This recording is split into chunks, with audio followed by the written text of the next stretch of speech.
Au sommaire de cette édition, le CBCG de Daloa a abrité récemment la 3e édition de la Journée internationale de la jeune fille. Nous recevons sur notre plateau aujourd'hui le révérend Zézé Raphaël, premier vice-président de la CEP-Messie. Il est présent pour nous parler d'une grande conférence des leaders et responsables des églises qui se tiendra du jeudi 23 au samedi 25 novembre 2017. À l'international, la finance verte s'invite à la COP 23. Et nous terminons en sport. La Ligue arabe met en garde l'Iran. Chers téléspectateurs de la chaîne panafricaine, bienvenue et merci de rester toujours connectés à ce point de l'actualité. L'apostolat protestante Évangile Libère a célébré la consécration du leader de ce ministère, le révérend Gouyon Sylvain, directeur des études de l'Institut de formation pastorale Living Water. L'événement a donné lieu à un culte spécial auquel ont pris part parents et amis et fidèles de ce ministère. Un culte de réjouissance pour célébrer la clôture de la première convention de l'Église apostolat pentecôtiste l'Évangile Libère, appel et la consécration du révérend Gouyon Sylvain, leader de ce ministère. Une cérémonie de réjouissance ponctuée par une présentation et des remerciements adressés aux hommes de Dieu qui ont effectué le déplacement pour l'occasion. Porter du fruit pour le gain des âmes. Thème de la prédication délivrée par le révérend Moussa Ouattara, père spirituel et formateur du célébré. Le message du révérend Moussa Ouattara a été structuré en 3 points. L'appel à annoncer la bonne nouvelle, des obstacles à l'évangélisation dans la vie du chrétien et les bénédictions qui accompagnent ceux qui annoncent la bonne nouvelle. Pour le prédicateur du jour, évangéliser à l'effet de gagner des âmes est l'une des clés de voûte du salut des chrétiens. La fidélité se mesure souvent dans le temps. Le temps passe, tu es égal à toi-même dans les bonnes choses. Malgré les circonstances souvent négatives, mais tu es toujours en train d'évangéliser. On te gifle, tu continues. Il n'y a rien à manger, tu continues. Au bout d'un temps, quand Dieu voit que tu as décidé réellement de rester attaché à ce travail pour sa gloire, puis le ciel s'ouvre, puis la vision commence et ça s'arrête. La prédication du révérend Moussa Ouattara a fait place à la remise officielle du certificat de formation du pasteur Gouyon Sylvain et à un temps de bénédiction et de prière pour le ministère et la vie du leader de cette église. Parents, amis et fidèles de l'église Appel ne sont pas venus les mains vides prendre part à cette cérémonie. Ils ont démontré leur attachement à l'homme de Dieu en le couvrant de présents. Dans la maison de Télé, à la chandelier, tous les hommes de Dieu, les amis, les pasteurs, le frère Brie, maman Brie qui est là, et tous les autres frères et sœurs, si vous participez au nom, ce bateau, vraiment le temps est parti. Que Dieu vous bénisse.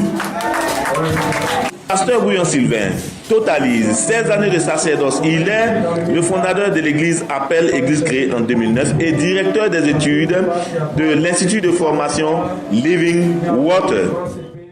Nous recevons sur notre plateau le révérend Zézé Raphaël, premier vice-président de la CEP-Messie, représentant du révérend Yahya Dion Robert, président de la CEP-Messie. Bienvenue révérend. Merci. Nous rentrons tout de suite dans le vif du sujet, le plan de Dieu. À quoi doit-on faire référence? Eh bien, il faut comprendre ici tout de suite que dès la conception, dès la création de la terre et du ciel et tous les éléments allant dans le sens de la création, Dieu avait un but, c'est que l'homme vive en parfaite harmonie avec lui et puis qu'il bénéficie de la grâce de Dieu en permanence. Ouais. Voilà. Et donc, en fait, et que la création soit gérée selon ses standards, selon son code, selon sa volonté. Oui. Il se trouve qu'avec l'interruption, avec l'apparition de la rupture en Éden, alors l'homme a pris une trajectoire qui était contrairement à la volonté de Dieu. Oui. Alors si bien que effectivement, des tentatives de redressement ont été entreprises, mais bon, tout s'est soldé par des échecs parce que... C'est pas allé jusqu'à la fin. Voilà, parce que l'homme ne veut plus vivre selon le plan de Dieu, mais qui s'est forgé des divinités, des chemins paradoxalement et contradictoirement différents de celui que le Seigneur avait préparé pour lui. Alors, nous constatons que le plan de Dieu dans l'histoire de l'humanité, c'est le thème de cette rencontre, de cette conférence des leaders. À quoi est-ce que ce thème fait référence de façon exacte? Bon, à travers tous les âges, à travers toutes les périodes antérieures, on veut faire ressortir que tous les gouvernements humains, tous ceux qui ont apparu sans les normes divines, sans la parole de Dieu, et tout ce qu'ils ont entrepris avaient tendance, dans l'élaboration, dans la conception, de prétendre être la volonté de Dieu. Mais malheureusement, Dieu n'étant pas consulté, n'étant pas associé, n'étant pas consulté, eh bien, tout cela va se solder par des échecs. Et pourquoi ce thème exact? Pourquoi Alors, ce thème simplement pour permettre à chacun de comprendre que, en dehors de Dieu, on ne peut pas bâtir quelque chose d'éternel et de solide, parce que tout s'est soumis à la loi de la dégradation, de la disparition progressive, parce que simplement, Dieu n'a pas sa main, Dieu n'a pas son intervention là-dedans.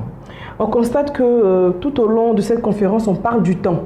Est-ce qu'il y a un objectif majeur? Oui, parce que la vie est partagée en périodes. Voilà, nous avons la période de l'innocence, la période avant la chute, la période de la conscience, la période de la loi. Différentes étapes. Différentes étapes, la période de la grâce. Et nous sommes maintenant dans les derniers temps pour que vienne après la fin des temps. Donc toutes ces périodes-là sont émaillées, sont suffisamment élaborées pour nous permettre de dire que sans Dieu, on ne peut pas bâtir quelque chose de solide. Je rappelle que c'est une conférence des églises protestantes et mission évangélique de Côte d'Ivoire, CEP-MESSI, qui a organisé une grande croisade des leaders et responsables des églises du jeudi 23 au samedi 25 novembre 2017. Alors, révérend, quels sont les contacts sur lesquels on peut vous joindre pour d'éventuelles informations pour cette conférence? Avant d'en arriver au contact, permettez que je dise rapidement et singulièrement que la vie est une parenthèse. Oui. Et entre cette parenthèse, d'un côté, c'est l'incertitude quand nous avons le retour de Jésus-Christ et l'incertitude par rapport à notre départ. Donc, entre ces parenthèses, il est important que chacun réfléchisse à la manière dont il doit vivre sa vie, soit pour l'enlèvement du Seigneur, par le Seigneur, soit pour le retour, pour le départ vers l'éternité. Donc à partir de ce moment, il est tout à fait indiqué que chacun prenne au sérieux la manière dont il conduit sa vie, parce qu'on a vu que les ruptures adamiques ont entraîné des défaillances, des déchéances, jusqu'à ce que l'humanité soit détruite par le déluge. Donc aujourd'hui, nous n'avons pas de déluge, mais nous avons la fin des temps qui s'annonce extrêmement très dangereuse, pour que chacun puisse prendre ses dispositions pour ne pas vivre la disparition qu'a connue du temps de Noé le peuple de Dieu. Merci Révérend d'être venu sur notre plateau, c'est un plaisir de vous recevoir. Merci, pour moi aussi, c'est une occasion que vous m'avez donnée de parler dans les grandes lignes de la conférence que va donner le docteur Dion. Je voudrais surtout demander aux uns aux autres vraiment de caler ça dans leur programme d'activité, parce que ça ne se fait pas plusieurs fois dans l'année, et peut-être même ça fera la première fois depuis une dizaine d'années. Donc j'invite tout le monde à se déplacer, à se mobiliser pour entendre cet homme de Dieu qui a fait déjà ses preuves ailleurs et qui est prêt à partager ses expériences avec son peuple et avec les non-croyants, simplement parce que le thème n'implique pas seulement que les chrétiens, mais aussi fait appel à toute l'humanité. Voilà qui est déjà lancé l'appel. Nous invitons tout le monde à venir à ce grand programme. Je rappelle que nous recevions sur notre plateau le révérend Zézé Raphaël, premier vice-président de la CEP-MESSI. Il était présent pour nous parler de la grande conférence des leaders et responsable des églises qui s'y tiendra du jeudi 23 au samedi 25 novembre 2017 à l'auditorium de l'église protestante baptiste œuvre et mission internationale 6 à Yopougon, camp militaire, axe pharmacie Nan-Koko. Et nous poursuivons ce journal avec le CBCG de Daloa qui a abrité récemment la 3e édition de la journée internationale de la jeune fille. À cette occasion, le professeur Guidi Wandja a prononcé une conférence d'échange sur le thème « Jeune fille d'aujourd'hui, espoir de la Côte d'Ivoire de demain ». Reportage de Pierre Loy, notre correspondant à Daloa. Elles sont prêtes désormais aux sorties de la 3e édition de la journée internationale de la jeune fille initiée par le Parlement des jeunes de Côte d'Ivoire, section Daloa. Cette activité a pour objectif d'inculquer à la jeune fille sa responsabilité par un modèle. La jeune fille mérite de suivre un modèle et c'est pour cela que nous avons contacté très tôt le professeur Guidi Wandja pour venir dans la région du Haut-Sassandra pour servir de modèle effectivement. Quand nous voyons le taux alarmant de grossesse en milieu scolaire.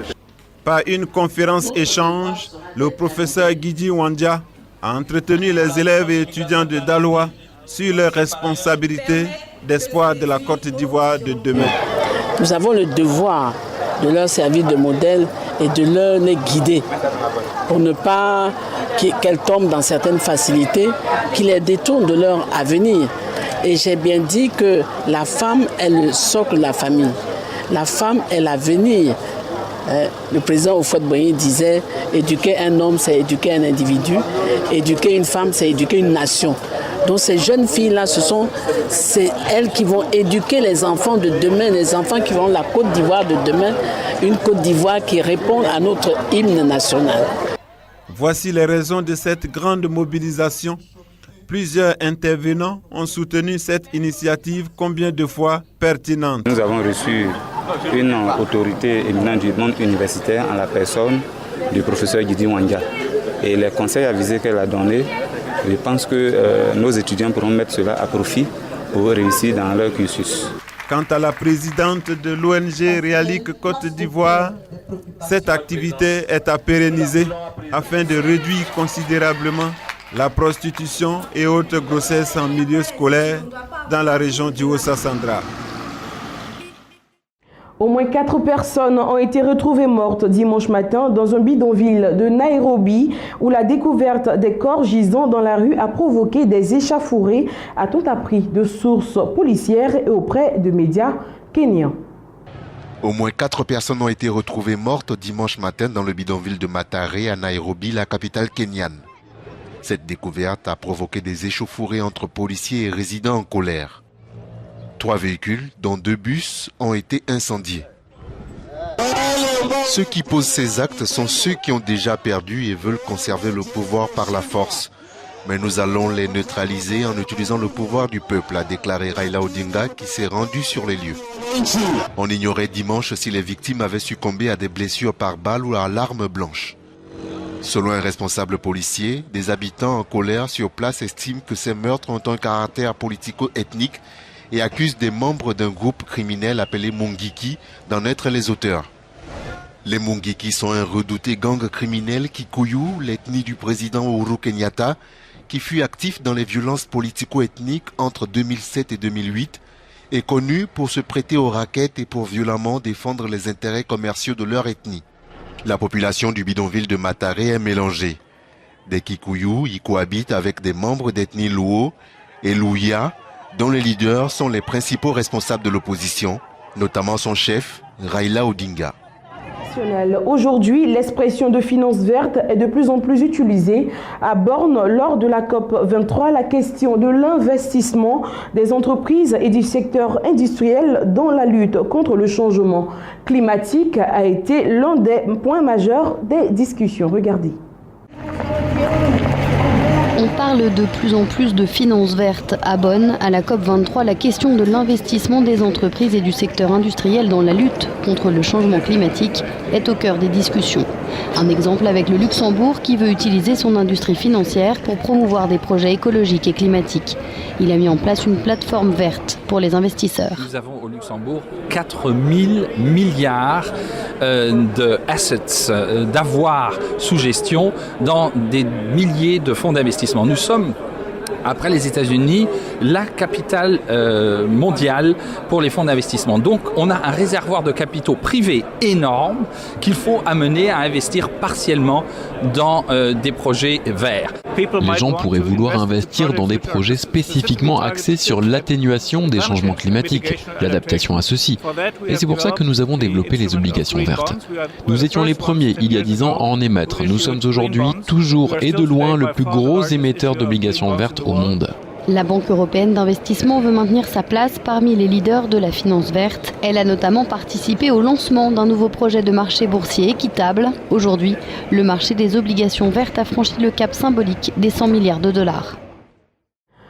Le parquet belge a annoncé que le mandat d'arrêt européen à l'encontre de Carles Puigdemont devra être exécuté. L'ancien président catalan et 4 autres séparatistes en exil à Bruxelles devront comparaître une nouvelle fois devant la justice le 4 décembre prochain. Le mandat d'arrêt européen à l'encontre de Carles Puigdemont devra être exécuté, a annoncé ce vendredi le parquet belge. Mais l'ancien président catalan et 4 autres séparatistes en exil à Bruxelles devront comparaître une nouvelle fois devant la justice le 4 décembre. Un juge sera chargé à son tour d'examiner le mandat d'arrêt émis par l'Espagne. Le procureur a statué sur les motifs d'accusation. Selon la loi belge, il n'y a pas de cas de corruption, mais bien de conspiration de fonctionnaires.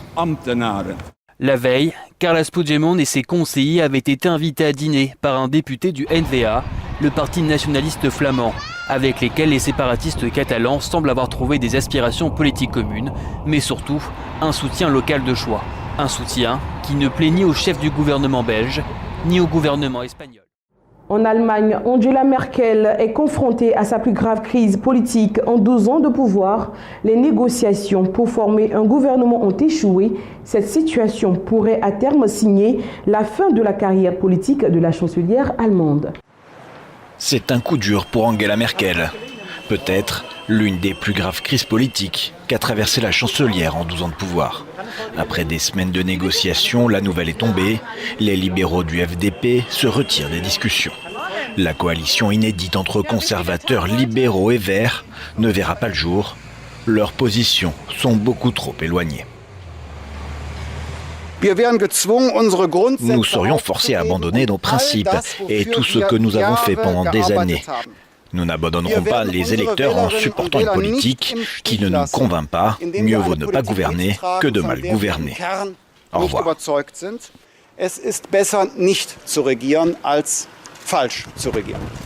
Ce sont des semaines, voire des mois d'instabilité qui s'ouvrent en Allemagne, car sans alliés, Angela Merkel n'a pas de majorité au Parlement. Nous pensions que nous étions sur le chemin où nous pourrions atteindre un accord. Et bien que je respecte le FDP, je regrette que nous n'ayons pas trouvé une solution commune. Ce serait sur le dossier des migrants que les 3 formations n'auraient pas pu s'entendre. De nouvelles élections devraient être organisées en début d'année 2018, à moins que d'ici là, Angela Merkel ne ramène tout le monde à la table des négociations, ce qui paraît aujourd'hui assez peu probable. Nous terminons ce journal en sport. Le chef de la diplomatie saoudienne, Adel Al-Jubeir, a affirmé que son pays ne restera pas les bras croisés face à la politique agressive de l'Iran lors d'une réunion extraordinaire dimanche de la Ligue arabe au Caire. Les tensions se sont exacerbées ces derniers mois entre l'Arabie saoudite sunnite et l'Iran chiite, les 2 poids lourds rivaux du Moyen-Orient. Le ton monte entre l'Arabie saoudite et l'Iran. Lors d'une réunion extraordinaire de la Ligue arabe au Caire, les représentants de Riyad ont dénoncé les agressions de Téhéran. Dernier événement en date, le 4 novembre dernier, une roquette était interceptée au-dessus de l'aéroport de la capitale saoudienne. Les 2 géants régionaux ont rompu leurs liens diplomatiques depuis janvier 2016.